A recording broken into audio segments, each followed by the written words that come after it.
Hi everyone, I'm James Dean. I'm the founder of HRC Online, and we're doing a short mini series on different types of study tips. You may have seen the first one. The first one that we did was on verbs.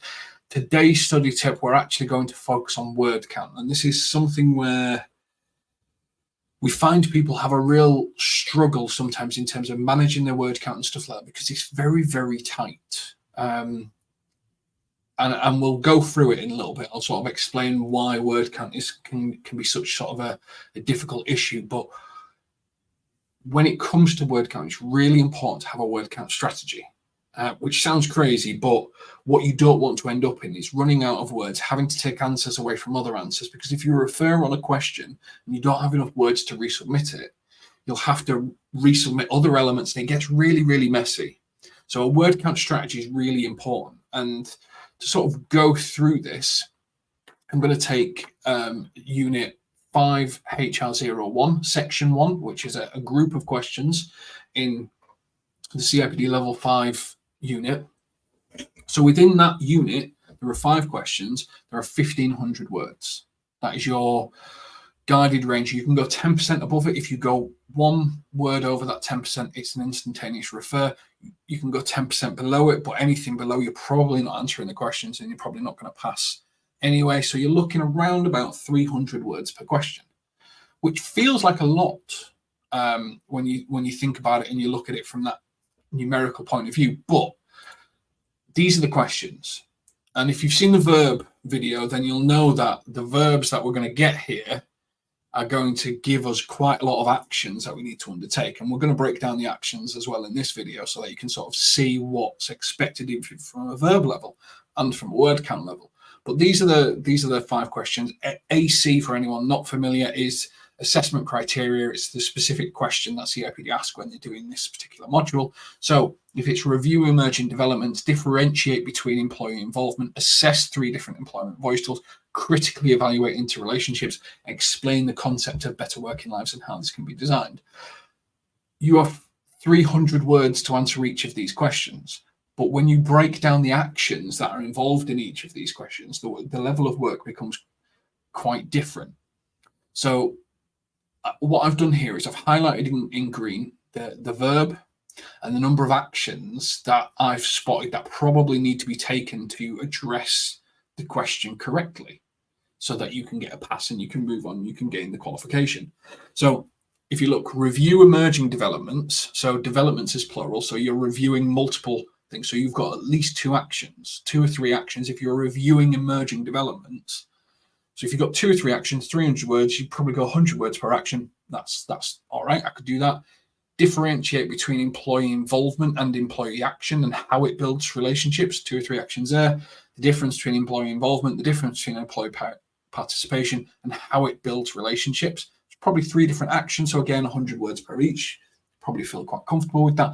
But then when you get to question 3, which is assess 3 employee voice tools and 2 approaches that might be used to drive employee engagement. Well, if you're assessing, you're looking at the pros and cons, you're evaluating, you're looking at the evidence for them and the justification for it. So if you total that up, you've got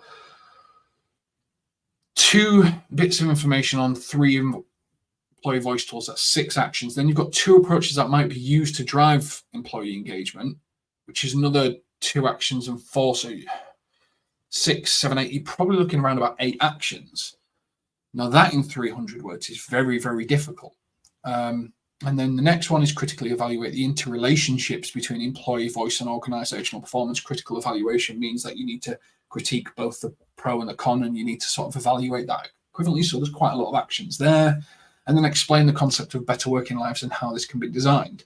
Obviously, they're asking you to sort of explain. So that's 1, maybe 2 actions at most when you break that down. But when you try and apply a 300-word general rule across each of them, when you get to question 3 and 4, you're going to be in a really sticky wicket, because you're not really going to be able to answer in 300 words, assess 3 employee voice tools and 2 approaches that might be used. Now, you do have the 10% above, which is obviously about an extra 150 words. But when you break down the question into its component parts, which is what we recommend everybody does, so that you've got a bit of a plan of action, what you're able to see here is really you get around about 70 words per action.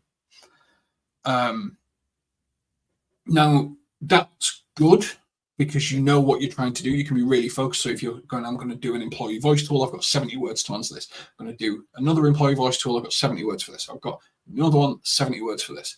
And actually planning it out and planning out your words and how you're going to approach this and what you're going to do and the approach that you're going to take can actually be really beneficial, because if you know you've broken down your actions, you've broken down your words, you've broken down your count, well, then you've just got really small, short projects that you can get involved in. So you can say, well, tonight I'm going to write up 70 words on an employee action. Tomorrow I'm going to write another 70 words on an employee action.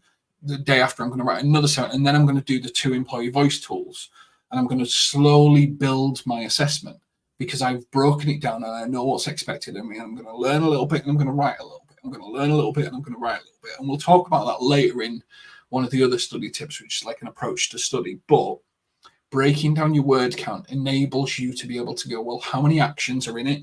What should I be doing? How would I be doing this? CIPD do this on purpose.